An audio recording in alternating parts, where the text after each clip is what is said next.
교회의 위대함, 또 교회의 영광이 드러나는 것은 우리의 소원이기도 하지만 사실은 더 근본적으로 교회를 세우신 하나님의 소원일 것입니다.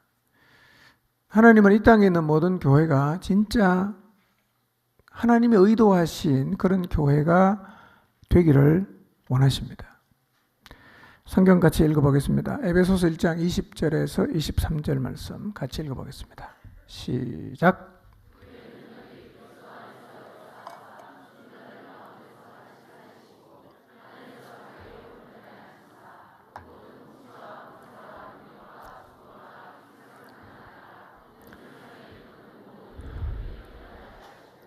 또 만물을 그의 발 아래에 복종하게 하시고 그를 만물 위에 교회의 머리로 삼으셨느니라.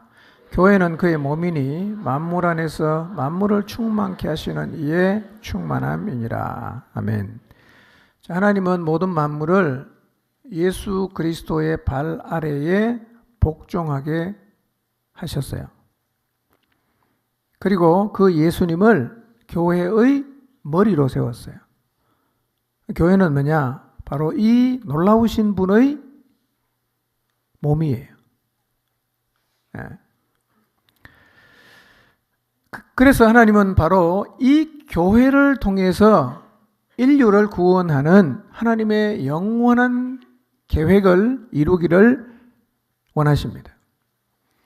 하나님은 교회가 이 땅에서 이 위대한 일을 이루어 갈 수 있도록 모든 이름 위에 뛰어나신 예수 그리스도의 충만함이 교회 안에 머물게 하셨습니다.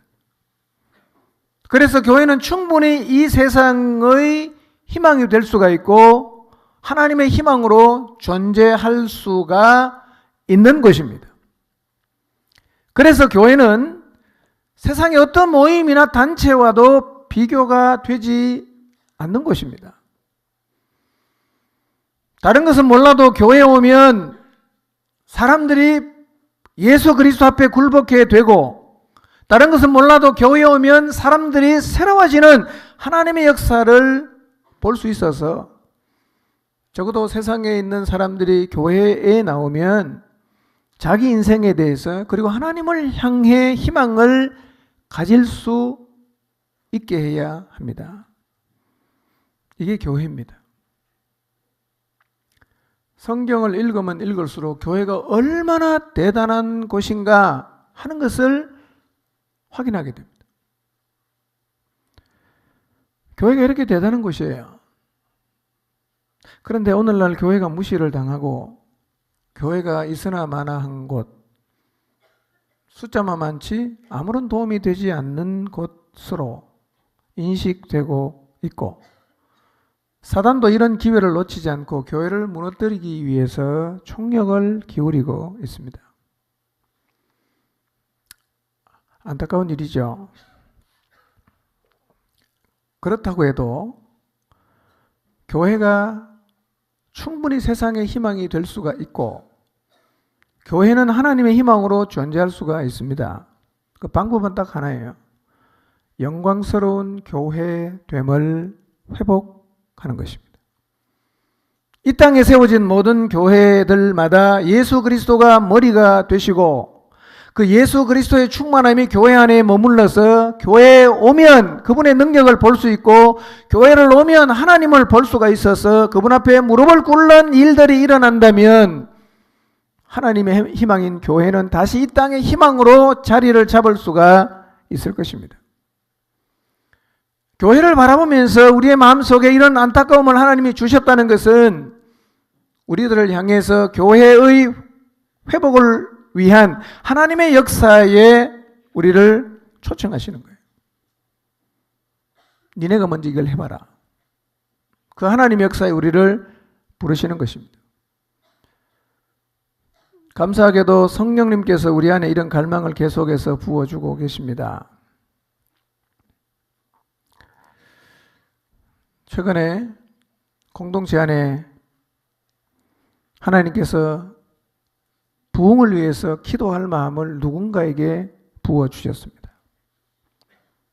그런데 이런저런 이유로 지체를 하니까 성령님께서 더 이상 그 일을 지체하지 못하도록 말씀을 통해서 강권하셔서 교회의 부흥과 주님의 능력이 이 교회를 통해서 다시 한번 나타나기를 갈망하는 중보기도를 몇 주 전부터 시작하게 하셨습니다.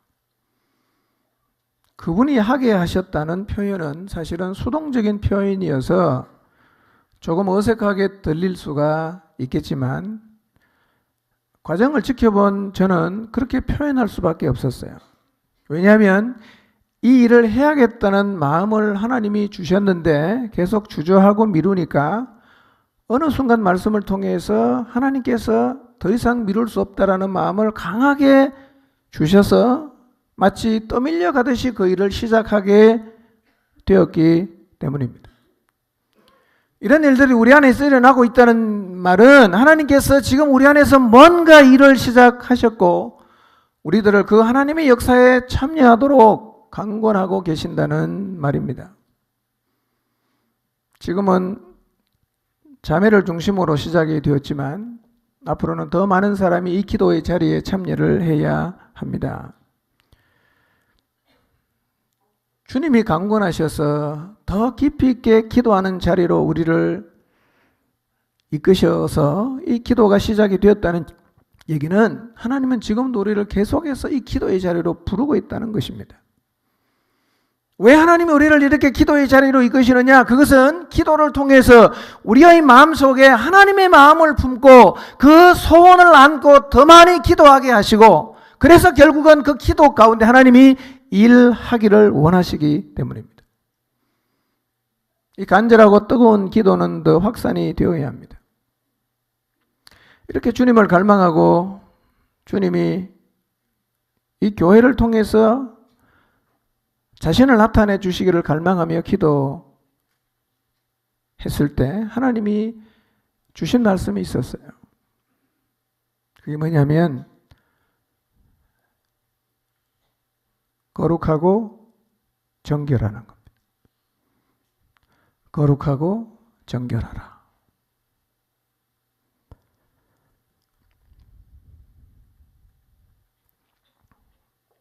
하나님은 지금 우리를 향해서 말씀하십니다. 거룩하고 정결해라. 뒤집어 번진 얘기입니다. 내가 너희를 쓸 테니까 너희가 거룩하고 정결해라.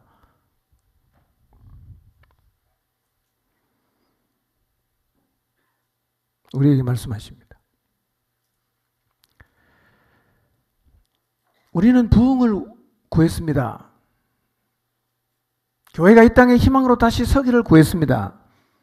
성경에서 말씀하고 있는 그런 교회됨을 구했습니다.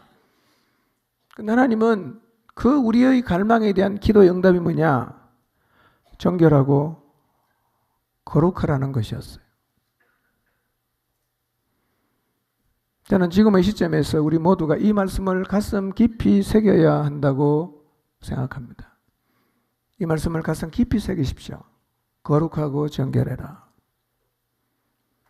그런데 이런 식의 대답은 성경의 흐름과도 일치하는 것입니다.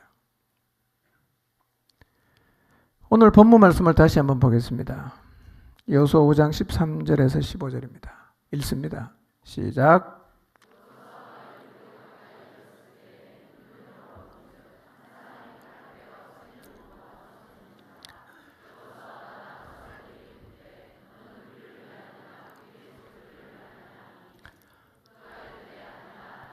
여호와의 군대의 대장으로 지금 왔느니라 하는지라. 여호수아가 얼굴을 땅에 대고 엎드려 절하고 그에게 이르되 내 주여 종에게 무슨 말씀을 하려 하시나이까.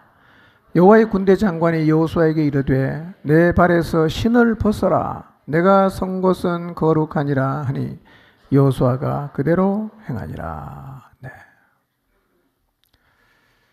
여리고 성을 목전에 둔 그 어느 날 여호수아가 여호와의 군대 대장을 만나요. 이 말이 전제하고 있는 두 가지가 있어요. 그것은 여호수아 1장에서 하나님께서 여호수아에게 주셨던 말씀, 주야로 말씀을 묵상하고 내가 내게 명하는 것을 다 지켜 행하라는 말씀이 선행이 된 사람이 이 자리에 섭니다. 그런데 여호수아는 진짜 하나님이 하라는 대로 다 했어요. 범람하는 요단을 하나님이 시키는 대로 법계면 제사장들이 먼저 요단 강물에 발을 담금으로 요단을 건너갔습니다. 여리고를 바로 코앞에 둔 시점에서 모든 남자가 다 할례를 받았어요. 정보가 새 나가면 이스라엘은 거기서 완전히 멸망합니다. 그리고 그 자리에서 유월절도 지켰습니다. 이렇게 여호수아는 하나님이 하라는 것을 다 행하고 있어요. 그리고 여호수아는 틀림없이 하나님이 주신 율법의 말씀을 주야로 읊조리면서 살았을 것입니다. 뭘 보면 아느냐? 가나안을 향해서 두려움 없이 나가는 것을 보면 그가 하나님 말씀을 주야로 묵상했음을 우리가 미루어 짐작할 수 있어요. 주야로 말씀을 묵상하지 않는 사람은 가나안을 두려워할 수밖에 없습니다. 그런데 말씀을 주야로 읊조리며 사는데 가장 좋은 방법 하나를 제가 소개하려고 합니다. 말씀을 주야로 묵상하려고 하면 제일 좋은 방법은 말씀을 암송해야 됩니다.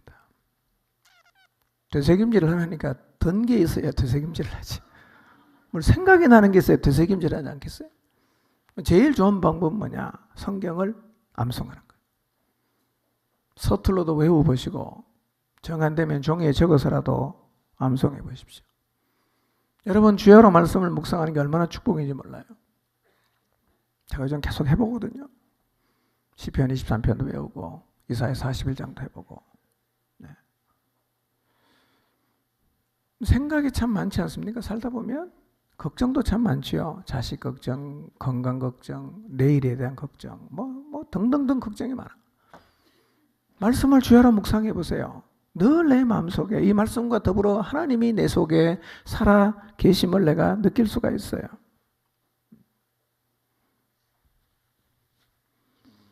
나이가 들면 암송이 잘 안 되실 거예요. 예, 잘 외워집니다. 근데 잘 잊어먹기 때문에 예, 금방 외웠다 금방 잊어먹어요. 그래도 주야로 말씀을 읊조릴 수 있는 제일 좋은 방법은 암송하는 겁니다.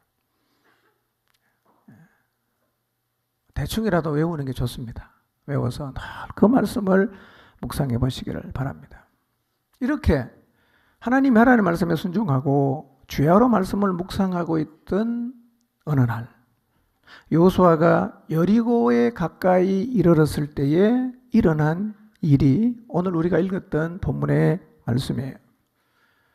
여리고를 바라보면서 서 있는데 이렇게 눈을 들어보니까 어떤 사람이 손에 칼을 빼어들고 자기 앞에 서 있었어요. 환상이 아니라 실제였어요. 여호수아가 그 사람에게 다가가서 물어요. 너는 우리 편이냐 아니면 원수 편이냐? 이렇게 물었어요. 그가 대답합니다. 나는 여호와의 군대 대장으로 왔다. 이렇게 말합니다. 여러분 여리고성 앞에서 여호수아가 여호와의 군대 대장을 만났다는 의미가 뭘까요? 이것은 하나님께서 약속하신 대로 여리고를 치기 위해서 자신의 군대를 이미 보냈다는 얘기입니다. 여호수아만 전쟁하는 게 아니라 하나님의 군대가 이미 도착해 있었다는 거예요. 하나님이 전쟁 준비 다 하셨어요. 여리고가 그것을 확인했습니다. 누구를 통해서? 대장을 만났어요. 대장.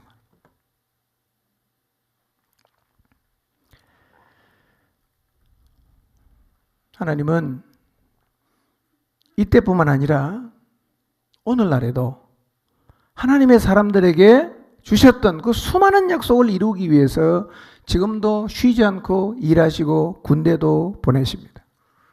그러므로 여러분이 하나님의 약속을 붙잡고 기도하고 있다면 여러분의 눈에 보이지 않고 상황이 별로 달라지지 않은 것처럼 보여도 하나님께서 지금 그 일을 이루어 가고 있다는 사실을 믿으시기를 바랍니다. 군대 대장이 왔다는 얘기는 뭐가 왔다는 얘기입니까? 군대가 왔다는 얘기 아니겠어요? 군대가 다 와 있어요. 이 전쟁은 가나안 정복 전쟁은 사실은 여호수아가 하는 게 아니에요. 누가 합니까? 하나님이 하시는 거예요. 하나님이 군대를 보냈어요. 하나님이 하실 거예요. 그럼 여호수아는 뭐 해야 되냐? 여호수아가 해야 할 일이 있어요.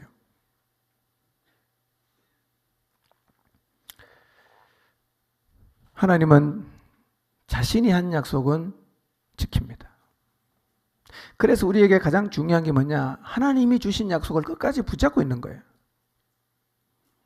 근데 붙잡는 게 만만치 않아. 그래서 붙잡으려면 두 가지를 꼭 해야 된다 그랬어. 뭘 해야 붙잡을 수 있어요? 주야로 묵상해야 되고 기록된 대로 다 지켜 행해야 그 약속의 말씀을 붙들 수 있어요. 왜 못 잡냐? 힘이 없으니까 못 잡는 거예요. 힘이 어디서 나오느냐? 묵상하고 순종하는 데서 영적인 힘이 나온단 말이에요.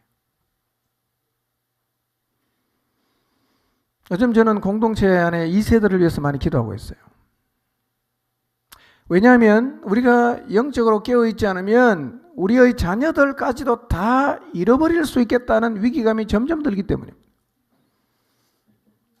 이미 우리 가운데도 하나님을 떠나 있는 자녀들도 있어요. 그래서 이들이 주님께로 돌아오도록 기도하고 있습니다. 여러분, 설령 내 아이가 지금 하나님을 떠나 있다고 해도 부모가 기도를 멈추지 않는 한 그 자녀는 반드시 주님께로 돌아옵니다. 그러므로 부모된 여러분, 자녀의 영혼을 위한 기도를 포기하지 마시고 절대로 멈추지 마시기를 바랍니다. 우리가 다시 한번 이 부분에 대해서 좀 마음을 모으기 위해서 올해가 지나기 전에 다음 세대의 구원을 위한 말씀을 같이 좀 나누려고 합니다. 그리고 우리 모두의 마음을 다시 한번 모아서 그 일을 위해서 하나님 앞에 기도하는 시간을 가지려고 합니다. 이미 쉬지 않고 자녀와 손자녀들을 위해서 기도하고 계신다면 오늘 여호수아가 여리고 앞에서 여호와의 군대 대장을 만났다는 사실을 기억하시기를 바랍니다. 하나님이 주신 약속을 지키기 위해서 군대를 파견하신 하나님께서 오늘 우리에게도 주신 그 약속을 이루기 위해서 지금도 일하고 계신다는 사실을 믿으시기를 바랍니다. 자기 앞에 칼을 빼어든 사람의 정체를 확인해 보니까 여호와의 군대 대장이에요. 여호수아가 얼굴을 땅에 대고 엎드려 절을 합니다. 그리고 이렇게 말을 합니다. 주의 종에게 무슨 말씀을 하려고 하십니까? 찾아왔으면 뭔가 할 얘기가 있지 않겠어요? 산보나오다 만난 건 아니겠죠. 볼 수 없는 여호와의 군대 대장이 현현에서 자기를 드러내서 여호수아와 대면하신 걸 보면 뭔가 지금 하시고 싶은 얘기가 있는 것이죠. 사실은 여호수아 입장에서는 참 궁금합니다. 이 여리고를 쳐들어가긴 가야 되는데 어떻게 가야 될까? 궁금하기도 하고 마음이 답답하기도 했는데 이 군대 장관이 찾아와 줬으니까 얼마나 감사한 일이겠어요. 일부러 거기까지 찾아왔다면 하실 얘기가 있으니까 여호수아 입장에서는 참 감사한 일입니다. 주의 종에게 무슨 말씀을 하려고 하십니까? 여러분, 이 상황에서 이 자리에서 여호수아가 가장 듣고 싶은 말이 무엇이었을까요? 여리고를 향해서 가야 됩니다. 근데 대장이 나타났어요. 무슨 얘기하고 싶겠어요? 이런 얘기 듣고 싶었겠죠. 내가 여리고성 무너뜨리러 왔다. 그러니 너는 걱정하지 말고 여리고를 향해서 나아가라. 뭐 이런 말씀이었을 것입니다. 우리가 일반적으로 생각해봐도 여리고를 앞에 두고 있는 자리에서 군대 대장이 일부러 찾아와서 여호수아를 만나줬다면 해주고 싶은 얘기는 걱정하지 마라. 내가 다 해줄게. 이런 얘기 아니었겠어요? 그런데 여호와의 군대 대장은 의외의 말을 해요. 여호와의 군대 대장이 여호수아에게 뭐라고 말했는가? 이렇게 말합니다. 내가 서 있는 곳은 거룩한 곳이니 너의 발에서 신을 벗어라 라고 말씀을 하신 거예요. 이건 여호수아가 듣고 싶은 얘기가 아니에요. 그리고 예상하지 못한 대답이고 동문서답과 같은 대답이에요. 찾아왔으면 뭐 전쟁에 대한 얘기를 해야 되잖아. 근데 그런 얘기는 이런 방구 하지 않고 네 발에 신을 벗어라. 네가 서 있는 땅 거룩한 곳이야. 이렇게 얘기를 했다는 것입니다. 왜 여호와의 군대 대장이 여호수아에게 이런 얘기를 했을까요? 전쟁하러 나가는 장수한테 신발 벗으라는 얘기가 뭐가 그렇게 중요한 얘기입니까? 이 얘기는 여호수아 앞에 지금 당면에 있는 문제를 해결하는 것과는 별로 상관이 없는 얘기처럼 들리지만 하나님이 상관없는 얘기를 하시겠어요? 매우 중요한 얘기라는 의미겠죠. 근데 이와 똑같은 얘기가 출애굽기에도 또 나와요. 출애굽기 3장 1절에서 5절 읽어보겠습니다. 읽습니다. 시작.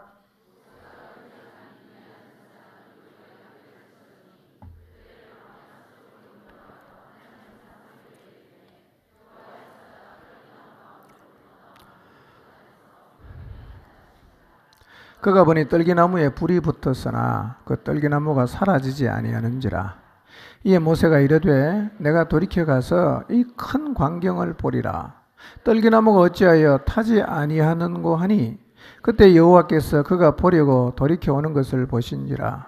하나님이 떨기나무 가운데서 그를 불러 이르시되 모세야 모세야 하시매 그가 이르되 내가 여기 있나이다. 하나님이 이르시되 이리로 가까이 오지 말라. 내가 선 곳은 거룩한 땅이니 내 발에서 신을 벗으라. 모세가 미디안 광야에서 장인의 양을 치다가 호렙에 이르렀는데 여호와의 사자가 떨기나무 가운데로부터 나오는 불꽃 안에서 모세에게 나타났어요. 떨기나무에 불이 붙었어요. 광야를 가보면 떨기나무가 많거든요. 그런데 바싹 말라있기 때문에 금방 타면 없어져야 돼요. 근데 떨기나무에 불이 붙었는데 사라지질 않는 거예요. 늘 광야에서 양을 치던 이 모세에게 떨기나무는 너무 잘하는 나무고 불 붙으면 금방 없어져야 되는데 희한하게 그날은 떨기나무가 불은 활활 타는데 나무가 사그라들질 않아. 그래서 모세가 그거 참 신기하다. 그리고 그 광경을 보기 위해서 떨기나무 있는 곳으로 갔는데 그때 하나님께서 모세를 부르셨어요. 모세가 대답합니다. 네, 제가 여기 있습니다. 하나님 모세에게 말씀하셨어요. 그게 여호수아에게 하신 말씀과 똑같아요. 뭐라고 말씀하십니까? 내가 선 곳은 거룩한 땅이니 내 발에서 신을 벗어라. 똑같이 얘기했어요. 왜 하나님은 모세나 여호수아에게 이런 말씀을 하셨을까요? 모세가 앞으로 이루어야 할 역사나 여호수아가 앞으로 이루어가야 할 역사는 모두가 다 하나님이 주신 약속을 성취하는 것인데 모세에게 주신 사명이든 여호수아에게 주신 사명이든 공이 사람이 이룰 수가 없는 거예요. 그 약속은 하나님만이 이루어갈 수가 있는 것이. 그런데 하나님은 그 놀라운 약속을 이루어가는 일에 두 사람을 쓰고 싶어. 두 사람과 함께하고 싶어. 그런데 이 놀라운 하나님의 역사에 참여할 사람에게 가장 요구되는 게 뭐냐? 거룩이라는 거예요. 거룩하지 않은 사람은 하나님이 쓸 수가 없어요. 거룩하지 않은 사람은 하나님이 함께할 수가 없어요. 그래서 하나님은 자기가 쓸 사람을 부르면 제일 먼저 뭘 요구하느냐면 거룩하라는 거예요. 거룩 안 하면 땡이야. 결국 이 말씀은 오늘 우리가 하나님의 역사에 참여하기를 원한다면 뭘 해야 되냐 이거예요. 제일 먼저. 여러분 여리고성 무너뜨리는데 작전이나 전략을 하나님은 말씀하지 않아요. 뭘 말합니까? 거룩을 말합니다. 거룩. 오늘 우리가 이 땅에서 우리 시대에 교회의 영광을 드러내려고 한다면 하나님 우리에게 뭘 요구하시겠어요? 방법을 말하지 않습니다. 사람 됨을 얘기하는 겁니다. 뭐 해라? 거룩해라. 이거부터 얘기하시는 거예요. 거룩해라.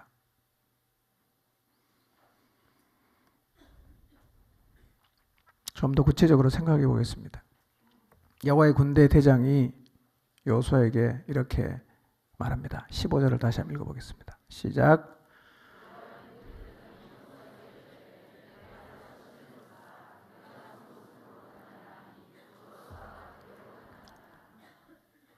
자, 먼저 여호수아에게 내 발에서 신을 벗어라. 그렇게 말씀하셨어요. 이게 무슨 의미일까요? 신벗어라. 자, 여호수아는요, 하나님이 약속하신 가나안에 이스라엘을 이끌고 들어가는데 그냥 무혈 입성하는 게 아니라 다 전쟁을 해서 적들을 물리치고 정복해야 되는 장소예요. 최고의 지휘관입니다. 여호수아는 작전을 잘 짜야 됩니다. 전략도 잘 세워야 됩니다. 그래서 하나님이 약속하신 땅을 차지해야 되는 막중한 책임을 지고 있는 사람이에요. 그런데 여호와의 군대 장관이 와서 이 최고 살인관에게 진두지휘해야 되는 최고 지도자에게 내 발에서 신을 벗으라고 하는데 이거는 이치에 맞질 않는단 말이에요. 여러분 상식으로 생각해 보세요. 군대 사령관에게는 상징적으로라도 와서 뭐라고 말해야 됩니까? 신발을 더 동여 매라 이렇게 말을 해야 되잖아요. 그런데 여호와의 군대 대장은 와서 하는 말이 완전히 우리가 생각하는 것과는 반대로 얘기합니다. 신을 동여 매라고 얘기하는 게 아니라 신발을 벗으라고 얘기하는 거예요. 아니 전쟁하러 나가는 장소가 신발을 벗으면 어떡하라는 얘기입니까?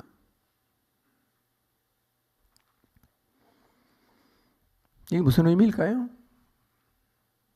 이런 얘기입니다. 지휘권을 나한테 넘겨라. 내가 한다. 마치 이거예요. 성을 점령하기 위해서 성 앞에서 오랫동안 기다렸어. 소수가. 그런데 원군이 왔어요. 지원군이 엄청난 병력을 끌고 왔습니다. 지금까지 지키던 사람에게 이 지원군 대장이 와서 하는 얘기가 이거예요. 내가 할 테니까 나 따라와. 라고 말하는 거하고 똑같은 거예요. 가나안 정복 전쟁 내가 한다. 너는 신발 벗어. 그리고 지휘권 나한테 넘기고 내가 하라는 대로만 따라와. 라는 의미란 말이에요. 누가 정복합니까? 여호와의 군대가 정복하는 거예요. 여호와의 군대가.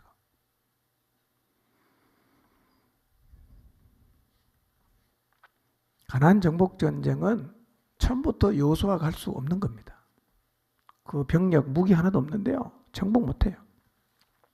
그러니까 신벗고 내가 시키는 대로 하라고 말씀하시는 것입니다. 여러분 가나안 정복만 하나님의 역사가 아니라 오늘 이 시대에 우리 안에도 주님의 능력이 나타나서 하나님 그분을 보여주는 역사는 우리가 할 수 있는 게 아니에요. 그래서 동일하게 우리가 하나님의 역사를 보기를 원한다면 하나님께서 여호수아에게 말씀하신 것처럼 우리도 신을 벗고 종의 자세를 가지고 하나님의 뒤를 따라가야 됩니다. 이 놀라운 하나님의 능력을 보는 출발은 신발을 벗는 것에서부터 시작될 수 있는 것입니다.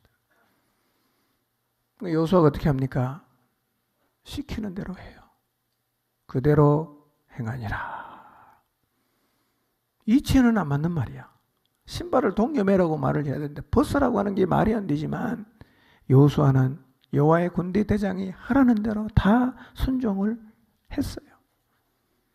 그리고 여호수아는 놀라우신 하나님의 역사를 경험합니다. 여리고에서.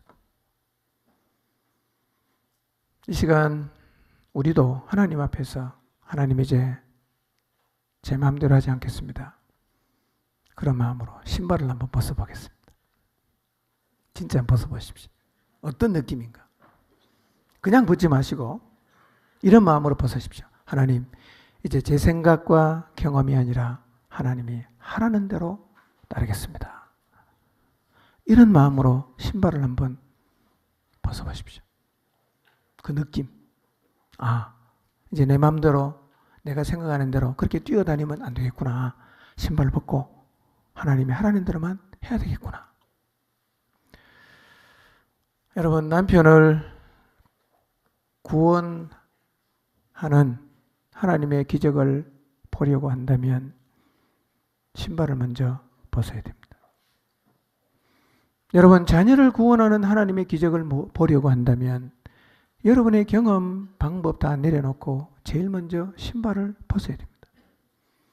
여러분의 목장에서, 우리 공동체 안에서 그라사 광인이 새롭게 되고 사마리아 여인이 새롭게 되는 이 하나님의 기적을 보려고 한다면 우리에게 제일 먼저 해야 되는 일이 뭐냐면 신발을 벗는 일이에요.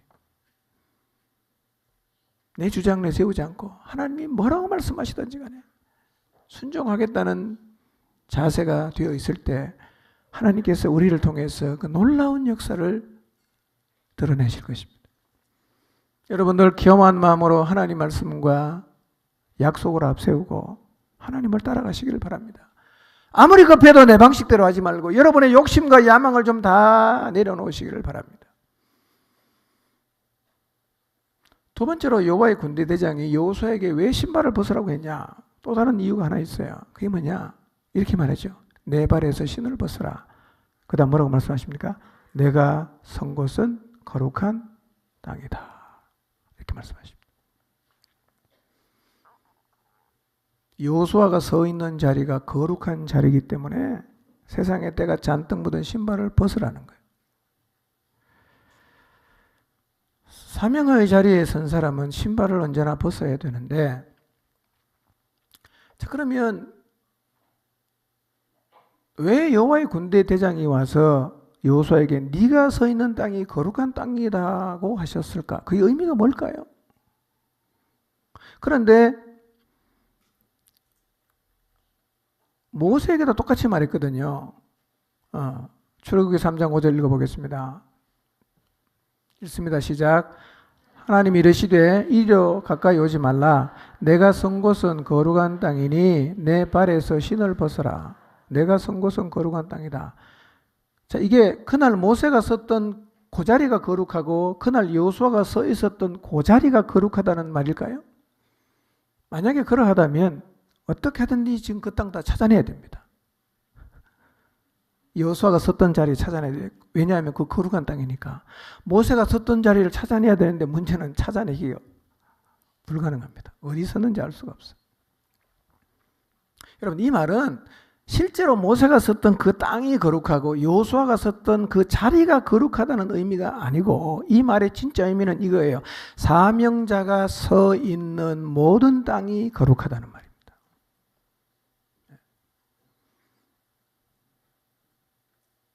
하나님이 주신 사명을 가지고 있는 사명자가 서 있는 모든 땅이 거룩하다는 의미입니다. 그러니까 여러분, 하나님의 사명을 갖고 여러분이 서 있는 땅은 거룩한 땅이고, 하나님의 약속을 붙잡고 나가는 사람이 서 있는 땅이 거룩한 땅이고, 하나님의 역사를 갈망하는 사람이 서 있는 땅이 모두가 거룩한 땅이라는 얘기입니다.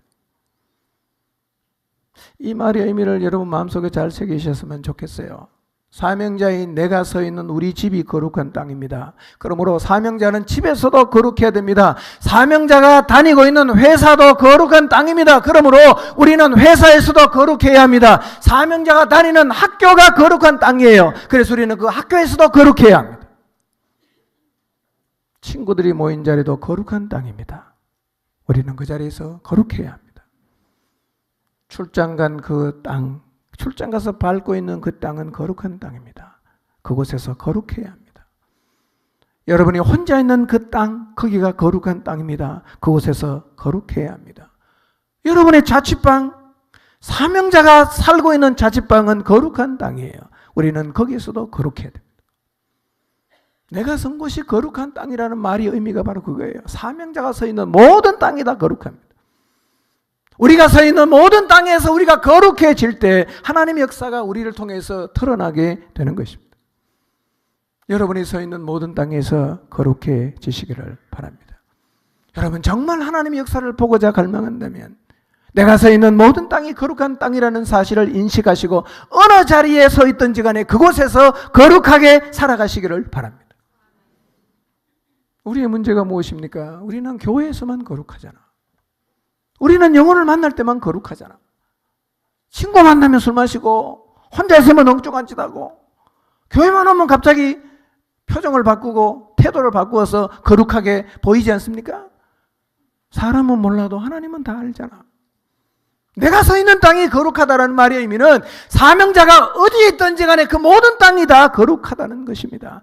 내가 다 밟는 모든 땅이 다 거룩해야 합니다. 그래야 하나님이 나를 통해서 내게 주신 사명을 이루실 것이고, 나를 통해서 내 속에 하나님을 향한 품고 있는 갈망하는 바를 이루어 주신다는 것입니다.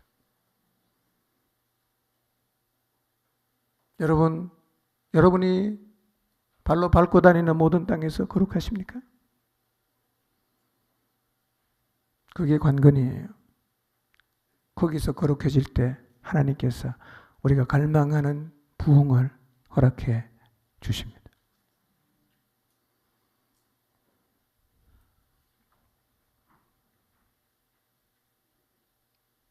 우리가 서 있는 땅이 왜 거룩합니까? 우리가 서 있는 땅이.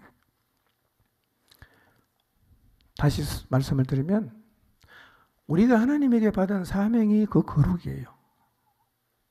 하나님에게 받은 사명이 거룩이에요.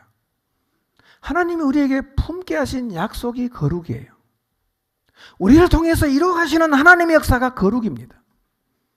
이 거룩한 하나님의 사명과 약속을 품고 있는 사람이 서 있는 땅은 그 땅이 어디든 다 거룩한 땅입니다. 왜 사명이 거룩합니까? 왜 하나님의 약속을 추구하는 것이 거룩합니까? 여러분, 우리가 예수 그리스도 안에서 하나님으로부터 받은 사명, 우리가 예수 그리스도 안에서 붙잡고 달려가는 하나님의 약속, 우리가 예수 그리스도 안에서 나타내기를 갈망하는 하나님의 역사는 세상 사람은 아무도 추구하지 않아요. 이건 정말 구분되는 것입니다. 이것은 하나님의 사람만 가슴속에 품고 있는 것입니다. 그래서 그것을 품고 살아가는 사람이 서 있는 땅은 그가 어디든지 다 거룩한 땅입니다. 아멘입니까? 거룩한 땅에 있으니까 어떻게 돼요? 거룩해야지. 거룩해야지.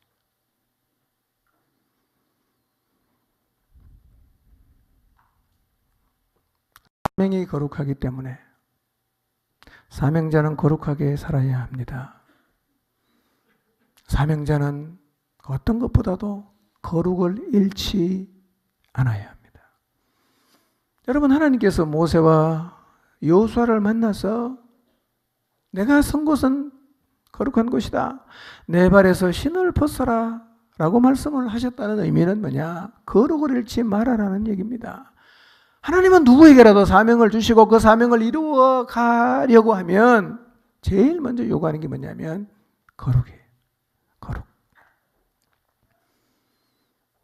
하나님은 본질적으로 거룩하신 분이에요. 그래서 거룩한 사람을 통해서 일하십니다. 거룩하지 않은 사람은 하나님이 쓰시질 않아요. 그래서 거룩을 잃었을 때 하나님의 역사가 멈췄어요. 늘 그랬어요. 거룩을 잃으면 하나님 역사가 멈춥니다. 하나님이 이렇게 말씀하시는 거예요. 내가 너희들에게 준 약속은 내가 이룬다. 내가 이룰게. 너는 뭐 해라? 네가 이 하나님의 역사에 참여하기를 원한다면 너는 뭐 해라? 거룩해라는 거예요. 너는 거룩해라. 이 말의 의미는 거룩이 그 무엇보다도 중요하다는 말입니다. 중요하다는 말. 무엇이 거룩일까요? 무엇이 거룩입니까? 정리해서 말씀드리면 인간으로 세상에 살면서 하나님을 믿고 하나님이 주신 약속을 가슴에 품고 그 하나님의 역사를 추구하는 자체가 뭐예요? 그게 거룩이에요. 그게 거룩입니다. 이 거룩한 사명을 품고 사는 사람에게 하나님은 거룩한 삶을 살아갈 것을 요구하십니다. 거룩이 무엇을 말하는지는 제가 다음 주나 다음에 제가 정리해서 말씀을 드리겠습니다. 거룩은 단순히 착하게 살고 깨끗하게 사는 의미 훨씬 더 이상입니다. 훨씬 더 이상해요.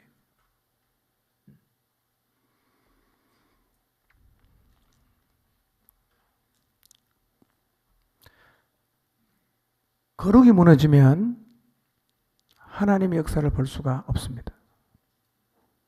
우리가 아무리 갈망하고 기도해도 공동체 안에 거룩이 무너지면 하나님은 우리를 통해서 역사하지 않습니다. 그래서 하나님이 주시는 부흥을 갈망하며 기도했을 때 하나님 우리에게 주시는 말씀이 거룩하고 정결하라는 말씀. 이것은 여호수아나 출애굽기에 나타나신 하나님과 같습니다. 똑같은 얘기예요. 여러분, 하나님의 역사는요, 사람의 탁월함 때문에 나타나는 게 아닙니다. 하나님의 역사는 거룩함 때문에 나타나는 거예요. 그래서 하나님은 탁월한 사람을 찾지 않습니다. 어떤 사람을 찾습니까? 거룩한 사람을 찾습니다. 거룩한 사람.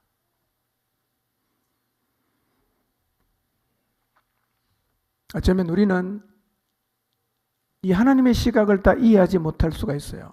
거룩이 뭐가 그렇게 중요할까? 거룩이 중요하다는 것은 인정하지만 그만큼 중요하지는 않을 거라는 생각을 혹시 여러분이 하고 있을 수가 있어요. 그럼 진짜 거룩이 그렇게 중요한가? 한번 확인해 보겠습니다. 약속하신 대로 하나님이 여호와의 군대 대장을 보내시고 그 하나님의 방법으로 여리고성을 정복해 하셨습니다. 두 번째 점령해야 될 성은 아이성이었습니다. 아이성은 여리고에 비하면 크게 부담을 갖지 않아도 되는 작은 성이었어요. 그래서 여호수아도 조금은 편안하게 생각했습니다. 자, 성경 읽어봅니다. 여호수아 7장 2절에서 6절입니다. 읽습니다. 시작.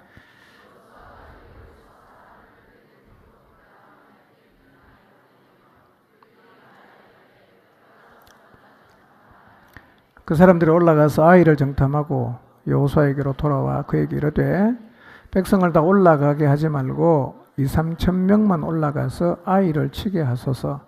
그들은 소수이니 모든 백성을 그리로 보내어 수고롭게 하지 마소서 하므로 백성 중 3천 명쯤 그리로 올라갔다가 도망하니 아이 사람이 그들을 36명쯤 쳐 죽이고 성문 앞에서부터 스바림까지 쫓아가 내려가는 비탈에서 쳤으므로 백성의 마음이 녹아 물같이 된지라. 여호수아가 옷을 찢고 이스라엘 장로들과 함께 여호와의 궤 앞에서 땅에 엎드려 머리에 티끌을 뒤집어 쓰고 저물도록 있다가 그랬어요. 이스라엘은 여리고라는 가나안의 가장 견고하고 오래된 성을 무너뜨렸기 때문에 정말 사기가 충천해 있습니다. 다음 성은 작은 성이에요.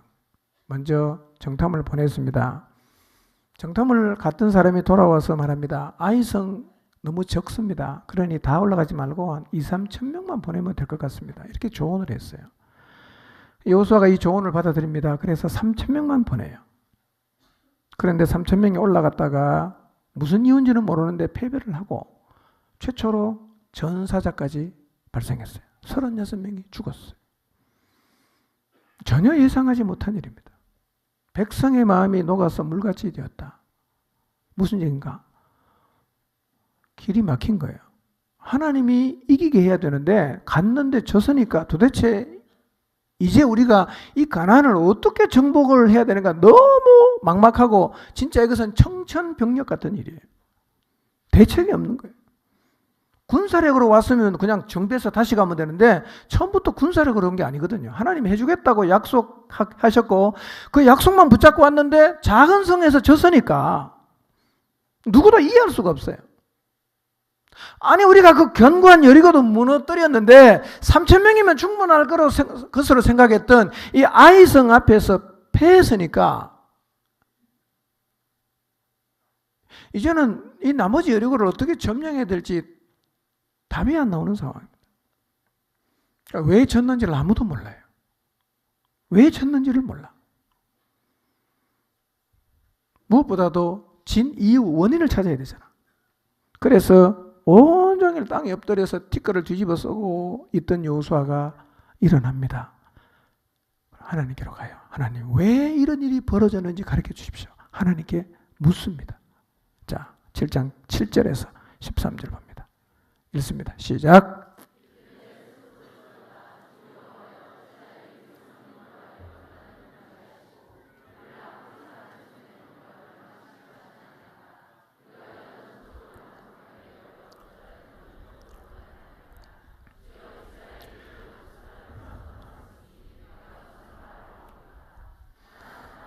이 땅의 모든 사람들이 듣고 우리를 둘러싸고 우리를 세상에서 끊으리니 주의 크신 이름을 위하여 어떻게 하시려 하나이까 하니 여호와께서 여호수아에게 이르시되 일어나라 어찌하여 이렇게 엎드렸느냐 이스라엘이 범죄하여 내가 그들에게 명령한 나의 언약을 어겼으며 또한 그들이 온전히 바친 물건을 가져가고 도둑질하며 속이고 그것을 그들의 물건들 가운데 두었느니라. 그러므로 이스라엘 자손들이 그들의 원수 앞에 능히 맞서지 못하고 그 앞에서 돌아섰나니 이는 그들도 온전히 바친 것이 됨이라. 그 온전히 바친 물건을 너희 중에서 멸하지 아니하면 내가 다시는 너희와 함께 있지 아니하리라. 너는 일어나서 백성을 거룩하게 하여 이르기를 너희는 내일을 위하여 스스로 거룩하게 하라. 이스라엘의 하나님 여호와의 말씀에 이스라엘아 너희 가운데에 온전히 바친 물건이 있나니 너희가 그 온전히 바친 물건을 너희 가운데에서 제하기까지는 내 원수들 앞에 능히 맞서지 못하리라. 여호수아가 하나님 앞에 나가서 이해할 수 없는 상황을 말씀을 드렸습니다. 하나님 왜 이런 일이 벌어졌습니까? 여호수아의 질문을 듣고 있던 하나님이 대답하십니다. 이스라엘이 범죄하여 내가 그들에게 명령한 나의 언약을 어겼고 그들이 온전히 바친 물건을 가져다 가고 도둑질하며 속이고 그것을 그들의 물건들 가운데 두었기 때문에 이스라엘 자손이 그들의 원수 앞에 능히 맞서지 못하고 그 앞에서 돌아섰다고 말씀하시면서 그 온전히 바친 물건을 너희 중에서 멸하지 아니하면 내가 다시는 너희와 함께 있지 않을 것이라고 하십니다. 그리고 이어서 하나님 이렇게 말씀하세요. 너는 일어나서 백성을 거룩하게 하여 이르기를 너희는 내일을 위하여 스스로 거룩하게 하라. 거룩하게 하라. 너희가 그 온전히 바친 물건을 너희 가운데에서 제하기까지는 내 원수들 앞에 능히 맞서지 못하리라. 고 하나님께서 말씀하셨어요. 하나님이 대답하신 거죠. 왜 우리가 아이성에서 패했습니까? 라고 물으니까 한마디로 말하면 뭡니까? 거룩을 잃었기 때문이라는 거예요. 그러므로 너희가 이 거룩을 회복하기 전에는 원수 앞에 맞서지 못할 것이라고 하셨어요. 우리는요, 여호와의 군대 대장이 여호수아에게 나타나서 좀 생뚱맞아 보이는 얘기, 내 발에서 신을 벗어라, 내가 선 땅이 거룩한 땅이다 라고 말씀하시면서 거룩하라고 하신 말씀이 결코 쉽게 생각해서는 안 되는 매우 중요한 말씀임을 확인하는 순간입니다. 아, 거룩이 무너지는 게 이렇게 심각한 일이구나. 여러분, 이스라엘이 거룩이 무너지는 순간 진짜 무너졌어요. 아이성에서 패배했잖아요. 이스라엘 백성은 이 일을 통해서 가나안을 정복하는데 가장 필요한 것은 거룩이라는 사실을 뼈저리게 배웠을 것입니다. 여러분, 우리가 거룩을 회복하면 하나님께서 우리를 통해서 그분의 역사를 이루어 가실 것입니다. 그러나 우리가 거룩을 잃어버리면 우리 안에 나타나는 역사가 즉시로 멈추게 될 것입니다. 우리는 아하, 거룩은 정말 중요한 것이구나 하는 것을 배우게 될 것입니다. 여러분, 가장 조심해야 되는 게 뭐냐? 거룩을 잃지 않는 거예요. 여러분, 그들은 가나안 정복을 하는 내내 이 사실을 기억했을 거예요. 야, 우리 하나님 앞에 거룩이 무너지니까 우리 전쟁에서 망했다. 절대로 거룩은 깨트리면 안 된다. 그래서 이후부터 가나안 정복 전쟁을 하는 동안에는 그나마 거룩이 유지가 되었어요. 근데 또 깨졌어요. 언제 깨졌냐? 가나안을 정복한 다음에는 거룩이 완전히 깨졌어요. 이스라엘은 망했습니다. 북왕국도 망하고 남왕국도 망하고 다 망했어요. 거룩이 무너지면 망하는 거예요. 관건이 뭐냐? 거룩입니다. 오늘 우리는 거룩할까요? 오늘 우리는 정결할까요? 나는 지금 거룩함과 정결함을 얼마나 중요하게 생각하고 있는지를 한번 돌아봅시다. 지금은 죄의 경계선이 무너졌습니다. 요즘 세대는 뭐가 죄인지 뭐가 죄가 아닌지 잘 몰라요. 성경으로 돌아가지 않으면 무엇이 죄인지를 사실은 잘 모르는 시대를 우리가 살아가고 있어요. 죄가 너무 많다 보니까 어쩌면 이런 생각을 하실 수도 있어요. 야, 이런 세상에서 거룩하고 정결하게 사는 게 그게 가능한 일일까? 불가능한 일일 거야. 그렇게 못 살 거야. 라고 생각하는 그리스도인도 제가 생각할 때는 있을 수 있습니다. 여러분, 거룩하고 정결하게 사는 게 불가능합니까? 불가능하다고 생각하는 사람이 많다는 이야기는 그만큼 우리가 영적으로 밀리고 있다는 얘기입니다.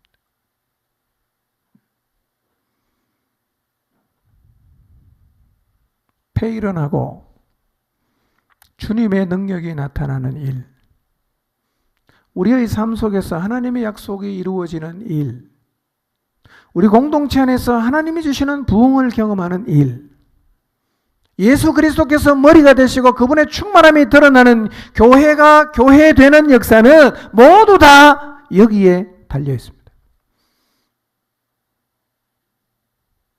그러므로 우리는 하나님께서 여호수아와 모세에게 말씀하셨고 우리 공동체를 향해서 말씀하신 거룩하고 정결하게 살라고 하시는 이 하나님 말씀 앞에 직면해야 합니다.